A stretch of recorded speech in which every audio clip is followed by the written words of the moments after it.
തപാൽ വോട്ട് തിരുത്തൽ വെളിപ്പെടുത്തലിൽ ജി സുധാകരനെതിരെ കേസെടുത്തു. നിയമോപദേശം ലഭിച്ചതിന് പിന്നാലെ ആലപ്പുഴ സൗത്ത് പോലീസാണ് കേസെടുത്തത്. ജനപ്രാതിനിധ്യ നിയമലംഘനം, വ്യാജരേഖ ചമയ്ക്കൽ കുറ്റങ്ങളാണ് ചുമത്തിയിരിക്കുന്നത്. അതേസമയം ജി സുധാകരനെ തള്ളി CPIM സംസ്ഥാന സെക്രട്ടറി. സുധാകരൻ അങ്ങനെ പറയരുതായിരുന്നുവെന്ന് MV ഗോവിന്ദൻ പറഞ്ഞു. ഒരു തരത്തിലുള്ള അട്ടിമറി പ്രവർത്തനത്തിനും CPIM ഇല്ല. സുധാകരനെതിരായ കേസിൽ നിയമസഹായം നൽകാൻ പാർട്ടിയില്ലെന്നും MV ഗോവിന്ദൻ വ്യക്തമാക്കി. അദ്ദേഹം പറഞ്ഞ ആദ്യത്തെ കാര്യം അദ്ദേഹം തന്നെ തിരുത്തി നിഷേധിച്ച് രണ്ടാമത്തെ കാര്യവും പുറത്തതോടുകൂടി യഥാർത്ഥത്തിൽ ആദ്യം പറഞ്ഞത് ഇല്ല, രണ്ടാമത് പറഞ്ഞത് മാത്രമേ അവശേഷിക്കുന്നുള്ളൂ. ഇല്ല, ഞാനങ്ങനെ പറഞ്ഞിട്ടില്ല എന്ന് പറഞ്ഞതാണ് അവശേഷിക്കുന്നത്. അതിൻ്റെ ഒപ്പം നിൽക്കുക എന്നോട് നമുക്ക് പറയാനുള്ളത്, അദ്ദേഹത്തെ പോലുള്ള ആളുകൾ പറയുമ്പോൾ ശ്രദ്ധിച്ച് പറയേണ്ടതാണ് എന്ന കാര്യത്തിൽ ഒരു സംശയമില്ല. കേസെടുക്കുമല്ലോ സ്വാഭാവികമായിട്ട്. എടുക്കട്ടെ,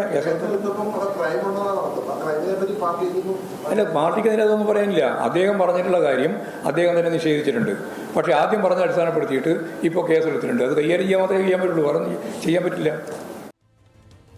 തപാൽ വോട്ട് തിരുത്തൽ വെളിപ്പെടുത്തലിൽ ജി സുധാകരൻ ആദ്യം പ്രസ്താവന നടത്തി. ആ പ്രസ്താവന പിന്നീട് പിൻവലിക്കുകയായിരുന്നു. പിന്നീട് പോലീസും തെരഞ്ഞെടുപ്പ് കമ്മീഷനും അദ്ദേഹത്തിനെതിരെ നടപടി സ്വീകരിച്ചു. ഇപ്പോൾ പാർട്ടിയും തഴഞ്ഞിരിക്കുന്നു. വിവരങ്ങളുമായി ദേവൻ MP ഉണ്ട്. ദേവൻ, എന്തൊക്കെയാണ് ഇനി ഉണ്ടാവാൻ പോകുന്ന സംഭവവികാസങ്ങൾ?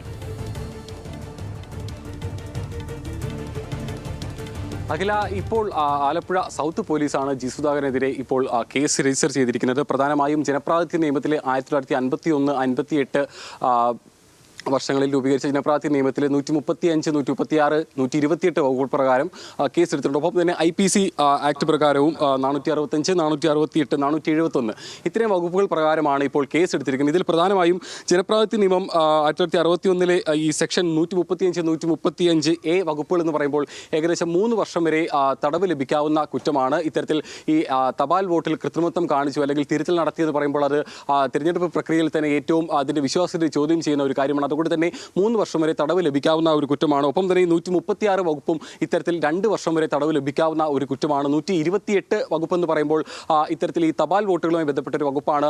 ഒപ്പം തന്നെ ഈ IPC നിയമം 465, 468 വകുപ്പുകൾ ഇത്തരത്തിൽ ഈ കൃത്രിമമായ രേഖകൾ ചമയ്ക്കുന്നതും ഒപ്പം തന്നെ ബൂത്ത് പിടിച്ചെടുക്കുന്നത് അടക്കമുള്ള ഈ ഇലക്ഷൻ പ്രാതിനിധ്യ നിയമത്തിലെ ബൂത്ത് പിടിച്ചെടുക്കുന്ന അടക്കമുള്ള വകുപ്പുകൾ ചുമത്തിക്കൊണ്ടാണ് ഇപ്പോൾ ജി സുധാകരനെതിരെ കേസ് രജിസ്റ്റർ ചെയ്തിരിക്കുന്നത്. നിലവിൽ ഇപ്പോൾ അടുത്ത നടപടി എന്ന് പറയുന്നത് ഇതിൽ ജി സുധാകരന്റെ മൊഴി പോലീസ് രേഖപ്പെടുത്തുക എന്നുള്ളതാണ്. മൊഴി രേഖപ്പെടുത്തിയ ശേഷമായിരിക്കും ഇനി മറ്റ് ഏതായാലും ഈ കേസുമായി മുന്നോട്ട് പോകുന്ന അടക്കമുള്ള കാര്യങ്ങൾ തീരുമാനിക്കുക. പക്ഷേ ഇതിൽ പ്രധാനമായും പോലീസിന് മുന്നിൽ വെല്ലുവിളിയായി വരുന്നത് ഈ സംഭവം നടക്കുന്നത് 36 വർഷങ്ങൾക്ക് മുൻപ് ആണ് എന്നുള്ളതാണ്. 1989 തെരഞ്ഞെടുപ്പുമായി ബന്ധപ്പെട്ടാണ് ജി സുധാകരൻ ഇപ്പോൾ ഒരു വെളിപ്പെടുത്തൽ നടത്തിയിരിക്കുന്നത്. അതുകൊണ്ട് തന്നെ ഈ 36 വർഷം മുൻപത്തെ തെളിവുകൾ ശേഖരിക്കുക എന്നുള്ളത് പോലീസിന് മുൻപിൽ ഒരു വെല്ലുവിളിയാണ്. പ്രധാനമായും ഈ സാധാരണ ഈ തെരഞ്ഞെടുപ്പ് ഘട്ടങ്ങളിൽ ഏതെങ്കിലും തരത്തിലുള്ള ആരോപണങ്ങൾക്ക് ഉയരാനുള്ള ഒരു സാധ്യത മുന്നിൽ കണ്ടുകൊണ്ട് ഏകദേശം 1 വർഷം മാത്രം വരെ ആയിരിക്കും ഈ തെരഞ്ഞെടുപ്പുമായി ബന്ധപ്പെട്ട രേഖകൾ സൂക്ഷിക്കുക, പ്രത്യേകിച്ചും ഈ തപാൽ വോട്ടുകൾ എന്ന് പറയുമ്പോൾ. അതുകൊണ്ട് തന്നെ ഈ 36 വർഷം മുമ്പ് നടന്ന സംഭവമായതുകൊണ്ട് തന്നെ അന്നത്തെ ഈ തപാൽ വോട്ടുകളൊക്കെ ശേഖരിക്കുക എന്നുള്ളത് പോലീസിന് മുന്നിൽ ഒരു വെല്ലുവിളിയായിട്ടുള്ള ഒരു സംഭവമാണ്. അതുകൊണ്ട് തന്നെ ഇതിൻ്റെ മുന്നോട്ട് പോക്ക്, കേസിൻ്റെ അത്തരം കാര്യങ്ങളുള്ള മുന്നോട്ട് പോക്ക് ഒരു പ്രധാന വെല്ലുവിളിയായി മാറും. ഈ ഘട്ടത്തിൽ ഏറ്റവും പ്രധാനമായും എടുത്തു പറയേണ്ടത് നിയമനടപടികൾക്കപ്പുറം ഇതിൻ്റെ രാഷ്ട്രീയമായി ഇതിന് കൈവന്നിരിക്കുന്ന ഒരു മാനം കൂടിയാണ്. പ്രധാനമായും CPM സംസ്ഥാന സെക്രട്ടറി MV ഗോവിന്ദൻ ഈ വിഷയത്തിൽ ജി സുധാകരനെതിരെ അല്ലെങ്കിൽ ഈ നിയമ നടപടിയിൽ പാർട്ടിയുടെ പിന്തുണ ഉണ്ടാകില്ല, ജി സുധാകരന് പാർട്ടിയുടെ പിന്തുണ ഉണ്ടാകില്ല എന്നുള്ള കാര്യം വൈകുന്നേരം ഇപ്പോൾ പറഞ്ഞിട്ടുണ്ട്. മാത്രമല്ല ജി സുധാകരനെ പോലുള്ള നേതാവിൻ്റെ ഭാഗത്തു നിന്നും ഇത്തരത്തിലുള്ളൊരു പ്രതികരണം ഉണ്ടാകാൻ പാടില്ല എന്നും പറഞ്ഞിട്ടുണ്ട്. മാത്രമല്ല CPM ഇത്തരത്തിൽ ഒരു നടപടികളും ഇത്തരത്തിൽ ഈ ഇലക്ഷൻ അട്ടിമറിക്കുന്ന അടക്കമുള്ള ഒരു നടപടികളും ഒരു കാലത്തും ചെയ്തിട്ടില്ല എന്നും ചെയ്യില്ല എന്നുമുള്ളൊരു പ്രസ്താവന MV ഗോവിന്ദന്റെ വെളിപ്പെടുത്തലിൽ ജി സുധാകരനെതിരെ കേസെടുത്തിരിക്കുന്നു. വിഷയത്തിൽ ഇപ്പോൾ പാർട്ടിയും സുധാകരനെ തള്ളിയിരിക്കുന്നു. വിവരങ്ങൾ നൽകുകയായിരുന്നു ദേവൻ MP.